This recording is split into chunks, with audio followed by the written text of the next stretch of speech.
E olha, esse assunto deu o que falar durante a semana porque o Brasil vai ganhar uma nova Bolsa de Valores.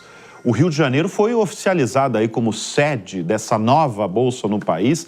A nova bolsa tem até um nome provisório que é ATS. É um projeto de uma década da ATG, que é uma empresa especializada em negociação eletrônica. A ATG foi comprada no início de 2023 pelo fundo Mubadala Capital de Abu Dhabi. Inicialmente, a previsão dessa nova bolsa é operar com negociações de ações e cotas de fundos. A expectativa é que a futura bolsa do Rio de Janeiro comece a funcionar para o mercado a partir do fim de 2025.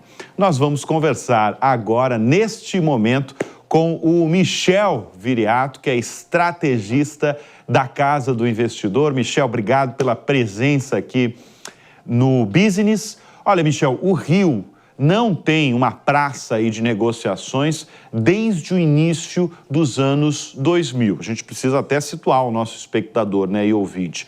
Quando o que restava dos negócios lá da BVRJ foi transferido para a atual B3 de São Paulo. Agora, uma pergunta que tem rondado aí o mercado financeiro e como foi uma notícia que deu muito o que falar essa semana, e eu vou trazer agora para você. Essa tão falada Bolsa de Valores do Rio tem futuro? Seja bem-vindo aí ao Business. Muito obrigado pelo convite, Bruno. É uma honra estar participando aqui do seu programa. Olha só, essa é uma excelente pergunta e não é à toa que tem 10 anos que se estuda esse projeto. O que acontece? Imagina o seguinte, imagina um país que tem milhões de pessoas e tem apenas 5 mil, vou fazer uma analogia, né? Tem apenas 5 mil pessoas que negociam ativos na nossa B3, na nossa bolsa atual. Então, fazendo uma analogia, imagina o seguinte, imagina que existe nesse país apenas 5 mil pessoas que se utilizam de energia elétrica, mas tem toda a fiação passada, e essa fiação pertence à empresa atual, que é a B3. E aí chega uma nova empresa e quer distribuir energia elétrica. Só tem duas alternativas. Ou ela passa o fio para distribuir a energia para todas as 5 mil pessoas e as demais, ou ela faz um acordo com a B3 para usar o fio da B3. Porque passar a fiação, lógico, a fiação é só uma analogia. Sim, passar claro. a fiação é caríssimo. Então, montar uma bolsa do zero é muito caro. Então, ela tem que fazer um acordo bem feito com a B3 para haver sustentabilidade. É, isso que eu ia perguntar para você. Isso, na verdade, é uma dúvida que eu tenho, viu? Como é que se constrói, Michel, uma bolsa de valores? Você adiantou que é um valor exorbitante, né? É muito caro, é isso? Sim, olha, montar porque a gente pensa que é algo simples, a gente pensa que é só uma caixa, onde as pessoas ficam ligando e você registra. Não é isso, né? Veja, uma bolsa de valores, ela necessita uma confiança nas negociações, agilidade, ou seja, a outra coisa, investimento em tecnologia altíssimo, exige também a confiabilidade que as operações vão ser executadas e que a contraparte vai honrar, ou seja, demanda um caixa muito grande para honrar as operações caso a contraparte não honre. Então, assim, não é um investimento barato. E, veja, é por isso que a gente não tem, até hoje, uma nova bolsa, porque projetos existem vários, né? Agora, você está falando aí enfim, do valor, né, que é um valor muito caro levantar uma bolsa de valores, seja em qualquer lugar do Brasil, do planeta. Agora, a gente está falando também de um fundo poderosíssimo, né, multibilionário, mais do que trilionário, né, que é o Mubadala. É trilionário, né, mais do que trilionário aí, Michel. Isso não ajuda aí a levantar, ter um fundo como o Mubadala de Abu Dhabi por trás desse projeto? Olha, muito interessante sua pergunta, porque deve ser uma dúvida de vários mesmo. Veja, ter dinheiro não é o suficiente para você montar o projeto. Porque, olha só, se o Mubadala tem dinheiro, e realmente ele tem dinheiro porque ele sabe avaliar bem os projetos. E veja, o dinheiro, ele só vai colocar esse dinheiro se o projeto tiver uma rentabilidade interessante. Só que para ter uma rentabilidade interessante, é necessário o quê? É necessário ter um volume razoável de negociação. E veja, é necessário que o investimento que ele fez inicial se pague. Ou seja, ele vai ter que fazer se ele for construir do zero, é quase inviável, tá? Mas, lógico, se ele fosse utilizar da B3, aí pode ter, da infraestrutura da B3, que é a maior probabilidade, aí sim você tem alguma viabilidade. Só que o que a gente pode imaginar, veja, a B3 atual, ela tem uma margem líquida gigantesca, cerca de 40%, ou seja, ela ganha bastante dinheiro. Mas, lógico, ela ganha bastante dinheiro porque ela, de certa forma, é monopolista. Mas se chega um novo entrante, ele não vai ter todo o fluxo que a B3 tem. E ele não vai conseguir aplicar um desconto grande, por quê? Porque ele vai ter que pagar a B3 também.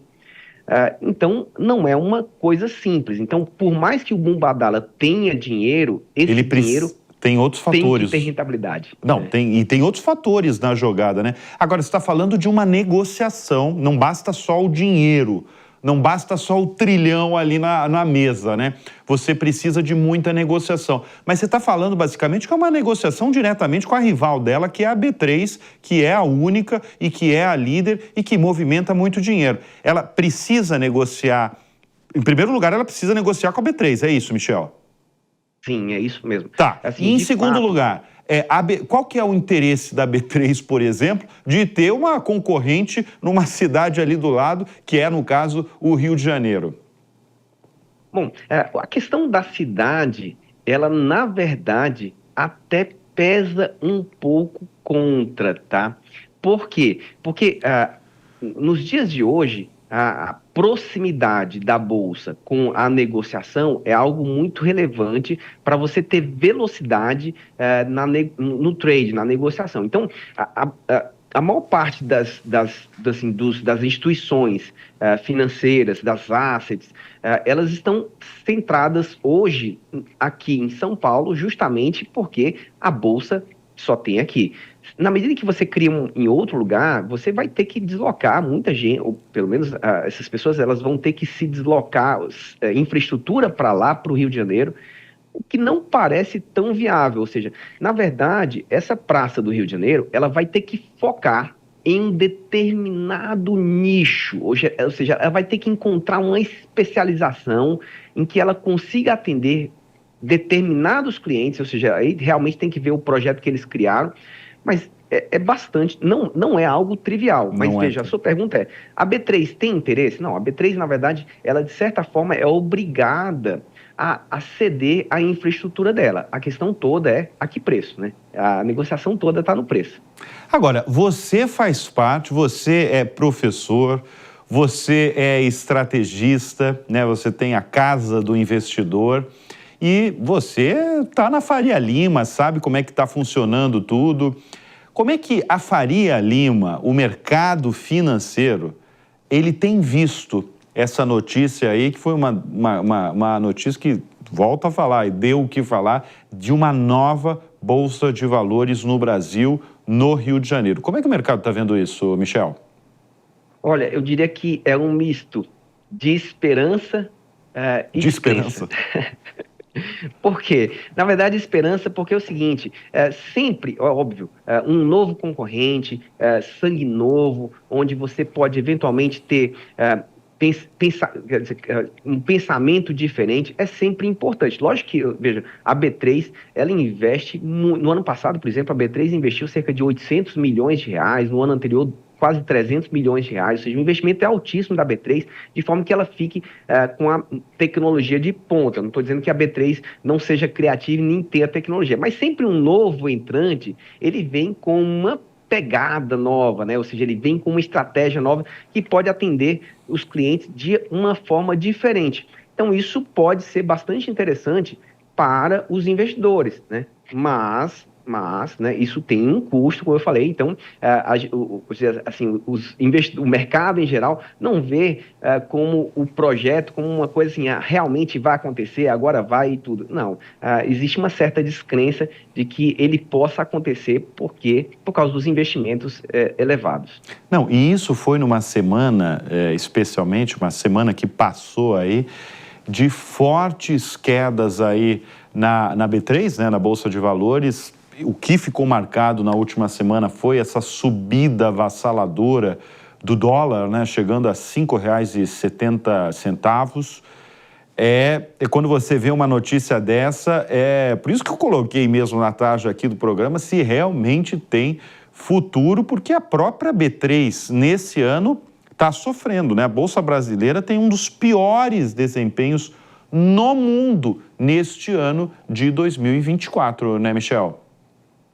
Sim, eu vou dizer para você o seguinte, não só a Bolsa como um todo, ou seja, as ações como um todo, como a própria ação da B3, ou seja, Como a própria ação da B3, informação, exatamente. a ação da B3 caiu cerca de 25% esse ano. É, né? Bom lembrar, né? Porque a B3, ela está listada na Bolsa de Valores, né, brasileira. Ou seja, essa notícia de que pode ter um novo concorrente, isso também atrapalha o resultado da própria ação da B3, né? Embora seja uma empresa, como eu falei, muito lucrativa, tem uma margem líquida altíssima, elevadíssima, só uma margem realmente de empresa monopolista, mesmo assim, o resultado, quando você tem uma ameaça de um novo concorrente, sempre atrapalha. E realmente, como você falou, as ações de uma forma como um todo, esse ano, estão decepcionando bastante, né? Razões para isso, eu acho que são diversas, né? Mas elas estão muito relacionadas ao mercado interno, ou seja, existe um problema vindo lá de fora, que é a questão realmente dos juros americanos não ter caído, mas isso influenciou o mundo inteiro. E o mundo inteiro subiu, menos a gente, né? Então, a parte política, a parte do ruído fiscal, o ruído interno, isso tem atrapalhado a nossa bolsa e tem prejudicado nossas ações. Óbvio que, veja, não é só o governo que está atrapalhando, também as empresas não entregaram um resultado muito bom, tá? Ou seja, se a gente pega aí os últimos 12 meses, os lucros, resultados das empresas, eles têm frustrado em termos de crescimento. A perspectiva é positiva, mas o passado ele não foi tão bom. Então, eu acho que tem um misto aí, as empresas não entregaram tanto crescimento de lucros quanto era esperado, também o governo atrapalhou com o ruído fiscal, o ruído político. Muito bem, nós conversamos com Michel Viriato, estrategista da Casa do Investidor, um dos mais renomados nomes aí do setor financeiro, também professor, também colunista, sou leitor aí das suas colunas semanais. Michel, brigadíssimo pela participação aqui no Business. Muito obrigado, Bruno. Até mais.